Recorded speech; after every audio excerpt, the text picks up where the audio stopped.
We already talked a little bit about radio telescopes, but it is important to discuss them a little bit further in terms of what they see and their limitations. Radio telescopes, essentially, they operate on the long wavelength region of the electromagnetic spectrum. In principle, they are capturing the tail of the Rayleigh jeans that we've seen before, but typically that radiation is so weak that most of the things we detect are mostly coming from synchrotron radiation and Bremsstrahlung radiation, which we saw in section 5. Radio telescopes work essentially the same way as optical ones. They're collecting photons typically with parabolic mirrors like the Lowell telescope and Jodrell Bank, and they're essentially getting them all into the focus at a given distance f. This is the same thing for one of the largest telescopes in the world that unfortunately has been destroyed and is no longer in operation. And because of the way that these telescopes work, at least on their own, then we can also calculate the resolution in exactly the same way as an optical telescope. We already did this for the Lowell telescope to realize that around 2 gigahertz or 15 centimeters, the resolution of an impressive telescope of almost 100 meters is still relatively poor, of almost 500 arcsecond. The reason for this is that radio waves are so long, some meter long, that the diameter you require to get a really good resolution is really hard to get. However, specifically for radio, and you can now do this for the optical, but for the radio, this technique has been used for many, many years. You can actually combine radio telescopes, and this is a very nice example of the Very Large Array in the US, where you have not just one single dish or telescope, but you actually have lots of them that can work together. The largest and most powerful radio telescope is actually what we call an interferometer, because it uses interferometry, which I'll briefly explain what it is.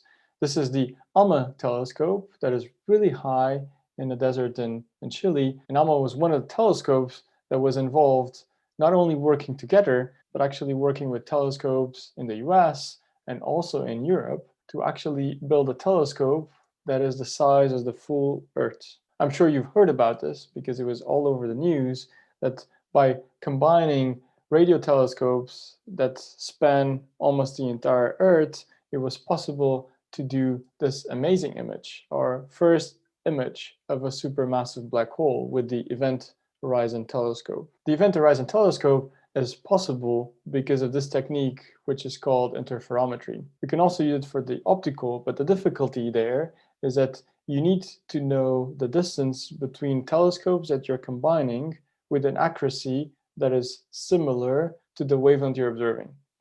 In the optical, it makes it really hard because you will need to know the distance between telescopes within something like a few nanometers. In the radio, it's easier because you only require something like a few centimeters. In 263, we will not discuss interferometry much further than this, but what you should know very well is that for individual radio telescopes, this formula will still apply, but if you combine radio telescopes or optical telescopes, the resolution can be improved, and that will essentially depend on the separation between telescopes, not on the diameter of the telescope itself. And therefore, if you have radio antennas kilometers apart, you will actually be able to establish a telescope as if the dish or the parabolic mirror was that size. This is how you can make telescopes that effectively have kilometers in diameter or even a diameter of the full Earth that was required to image the first supermassive black hole. This is done routinely throughout the world. In UK, perhaps Merlin is one of the most used interferometer. This is operated by Jodrell Bank Observatory. It has antennas a little bit all over England, as you can see, and the greatest separation is 217 kilometers, which allows you a really good resolution. So even though Jodrell Bank only has a resolution of something like 500 arcsecond, once you combine all these radio telescopes, you can get to something like 50 milliarcsecond, which is really impressive. Finally, if we go to the lowest radio frequencies, we can actually start to find radio telescopes that look very weird. And these low-frequency radio telescopes will look much more like antennas, but they can still be combined in the same way through the process of interferometry. What will matter most is the longest baseline or separation that will allow us to get really high resolution. And you can see an example of some prototypes from the Square Kilometre Array that's being built in South Africa and in Australia. and also some early low-frequency telescope from Cambridge. Currently, one of the largest, most efficient low-frequency telescopes is LOFAR. That's actually based in the Netherlands, but there are stations a little bit all over Europe. There's even one now in Dublin, and they do look very weird. These are the typical receivers. They look incredibly cheap, and this is how they were able to scale it up, not only around the Netherlands, but in Europe. But they are still really sensitive, and they are actually seeing the entire sky all the time. So these low frequencies, actually the limitation is how you process the data and how you process it essentially with an interferometer. Most of the time is actually spent on supercomputers doing this. And most of the time, actually people need to reject a lot of the data from a lot of locations in the sky, because otherwise there would be no computing power to actually do this. Some of these antennas are actually so integrated into wildlife that sheep and other animals will go and eat under them.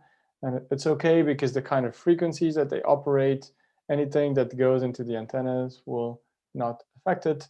Although sometimes when people think we detect alien signals, perhaps there's some sort of interference, but we're not going to go there yet. And we have to wait for the section that we talk a little bit about the prospects of finding alien life. And this is it for section 6. I'll just leave you with a summary. I encourage you to have a detailed look into the lecture notes and also note down any questions you may have. Just send them on Teams and also ask for anything to be done for the discussion session. Finally, I would encourage you to attempt the questions on 6.8 and check whether the solutions match with what you did, or note down anything that is not clear. Once you're done with section 6, you're definitely ready to move into section 7, where we cover the other side of telescopes and capturing the light, which has to do with instrumentation, CCDs, and looking at real data, including how you actually take data, reduce it or transform it into a science product, and then actually obtain magnitudes, fluxes, and all other properties. So I'll see you for section 7.